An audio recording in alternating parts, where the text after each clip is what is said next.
And Jesus answered and said unto her, Martha, Martha, thou art careful and troubled about many things, but one thing is needful, and Mary hath chosen that good part, which shall not be taken away from her.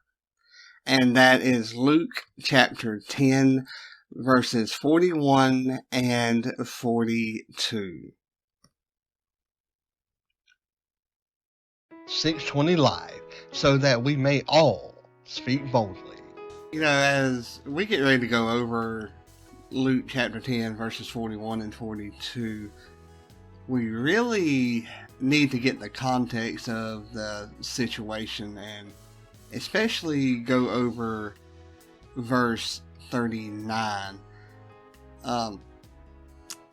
Now, Mary and Martha are, having a gathering, or as we say here in the South, a get-together. Nothing really fancy, but, we'll talk about that a little bit more. But anyway, let's look at verse 39 here. I mean, not 39, I'm sorry, verse 40. For some reason I have 39 on my head. Maybe because that's my age. I'm not sure, but it is Luke chapter 10, verse 40. But let's look at this here. But Martha was cumbered about much serving, and came to him and said, Lord, dost thou not care that my sister hath left me to serve alone? Bid her therefore that she help me. Again, that's Luke chapter 10, verse 40. Now, like I said, there was a gathering of people just getting together, for some food, some fellowship. We obviously find that, they're there for some teaching as well, because Jesus did not waste a moment of his life, especially during his ministry, his 3-year ministry of traveling and, witnessing to people and preaching to them. He just did not waste any of the time, because he knew that his time on this earth was short. But, so he's there teaching and talking and, and Mary, and Lord forgive me, and I pray that I don't mess up these names, because it seems like for some reason I always get them flipped. But anyway, Mary is at the feet of Jesus teaching.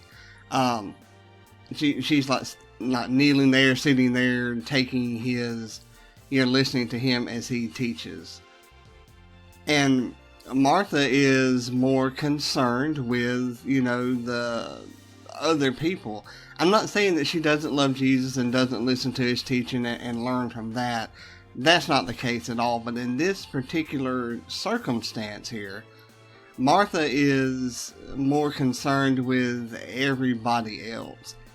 Now, chances are that she was listening to Jesus in the background as she cooked or prepared plates, or, whatever it is that she was entailing that Jesus get Mary to help her with. Much like for me, I wake up in the morning and I turn on music and I have it playing in the background. So I think that, I'm looking at it like Martha is, in there cooking or washing dishes, getting ready to cook, setting a table, whatever the case is, and she's concentrating on doing this, but, listening to Jesus, in the background. And there's not necessarily anything wrong with listening to, say Charles Stanley or Billy Graham or John Hagee or, any of the people that preach the gospel of Jesus in the background of your day, while you exercise or cook or clean or drive, if you're one of those people that drive. absolutely nothing wrong with that. But having the actual physical embodiment of Jesus being there, I don't think I would have been like Martha.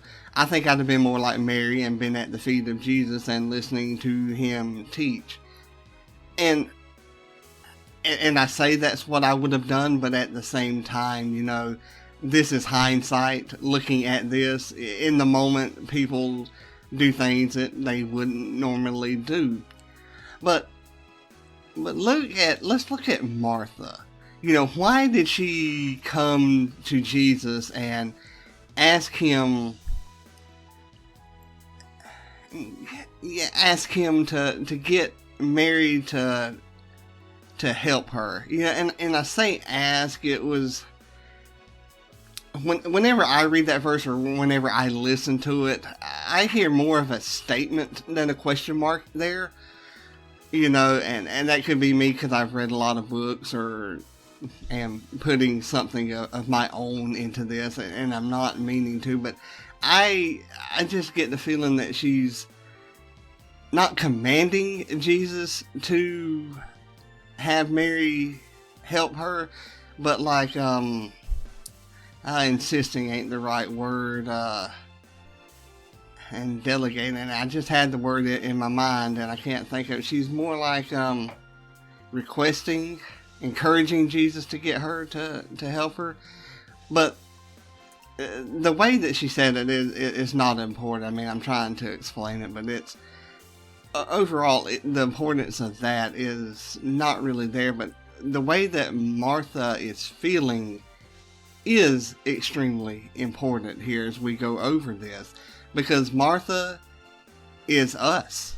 A lot of times in life we feel overwhelmed at the simplest activity, whether it's cooking supper and for some reason you're just overwhelmed. The day is running through your mind, things that you should have done, things that you could have done, things that you wish you had done, and things that you have done that maybe you regret or wish you had done them better, or cleaning that should get done.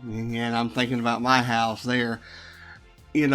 Whatever the case is, you're cooking supper and you're just overwhelmed by the day and the day's events, things that you have to do tomorrow.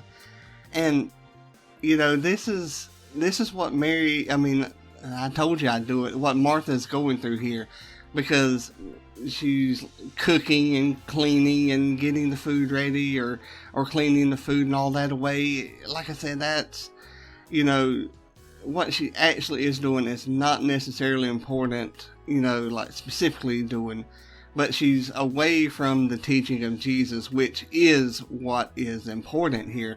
And Mary has it right. Martha's in there fretting and worrying and being overwhelmed, but Mary had her focus on the teaching of Jesus. Mary had the right idea of it. Mary had the right thing going on. Mary was focused on Jesus, while Martha was letting the events dictate her actions. Life will overwhelm you. For instance, as I'm recording this, I have a cousin who's going through surgery. Many of you know that are listening to this, and know me, know that, Mama has been really sick and she's still going through this and, things like that. And, I've had some other personal stuff go on with, my house.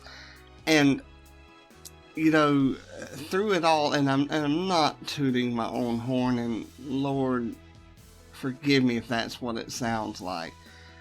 But during all of that, I never once did not think that Jesus would not take care of it. I knew that Jesus would take care of it all. Did I worry for the briefest of time? Yes, I did. I was worried. Not really worried, more concerned is a better word there. Was I concerned? Yeah, because having to pay for the stuff, or, we're concerned about mama, like taking care of her taking care of herself, and all the things that entail that. But all in all, I knew that Jesus would take care of it. I knew that Jesus is on the throne. Jesus is the great healer, the great physician, and I knew that he is in control of it all. Nothing happens without him knowing it. And as we look at these verses and go over them, and we've talked about them, I want to encourage us to not be Martha-like, but instead to be Mary-like. I try to make that sound like really, really cool, but, I'm sure it didn't come across as cool as it sounded in my head. Mary here is worshiping at the feet of Jesus, while Martha is listening at a distance, listening to him in the background, and, and doing other stuff, and treating it like it's more important than worshiping at the feet of Jesus and the teaching that he's given. Because remember, he wasn't on this earth for very long, and his earthly ministry was even shorter than that. But while Martha was fretting, Mary was growing. We need to understand and put this in our life that God is more important than anything that's going on around us. Financial woes, God's more important. Health woes, God's more important. Weather woes, God's more important. Now, I do want to point out here that understanding that and applying that are two totally different things here. It's very easy to understand that. And I'm not saying it's extremely difficult to understand, because it's fairly simple to understand that, God's in control, God is in control, God is in control. But what we have problems with is when it comes to applying what we know. We know that God's in control, but yet we still try to handle stuff ourselves. We know, let me repeat that. We know that God is in control of everything, yet we still try to handle it ourselves. Car motor blows. Do you apply that God has it under control and will provide? Or do you immediately start trying to fix it yourself? Like wondering, how can I do this? How can I do that? How can I get the money for this? No. And it's okay to do that just for the briefest of moments. But apply that God is in control. Car motor blows. You sit there and you know that God is going to take care of it. One way or another, God is going to take care of it. But why is applying the things that we know and understand so difficult? Well, actually that's pretty simple as well. Because we get in our own way. That's right. We try to do something instead of letting God do it. I've heard this statement from a previous pastor of mine. Let go and let God. But see, the problem that we have is that we don't let go. No, we hold on to it thinking that we can fix it, thinking that we know better than God. When, how could we ever presume to know more than the one that created all that we know? What we need to do is to seek God and listen that'll go a long way in helping us to apply that God is in control and not getting in our way. It's simple. Let go and let God.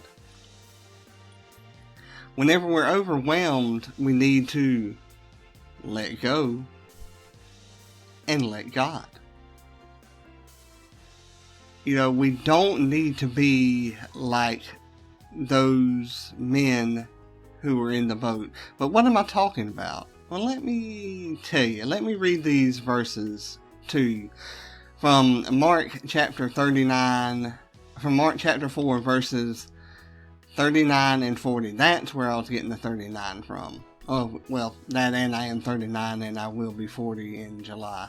But anyway, these come from Mark chapter 4, verses 39 and 40. And he arose and rebuked the wind, and said unto the sea, Peace, be still. And the wind ceased, and there was a great calm. Verse 40, and he said unto them, and this is Jesus speaking, by the way, and he said unto them, Why are ye so fearful? How is it that ye have no faith? You know, those two verses speak volumes, because Jesus told the wind to stop, and it stopped.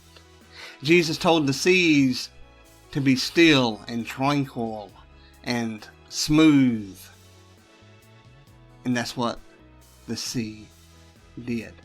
Then he asked the men on the boat, Where is your faith? Basically, where is your faith? Why is your faith not strong? You know, and something that I want to remind, well, myself as well as all of you who are listening of this. You are in control of your faith. You're the one that makes it strong, mediocre, weak. You are the one that controls that. And let me ask you this as we begin to close out this episode here.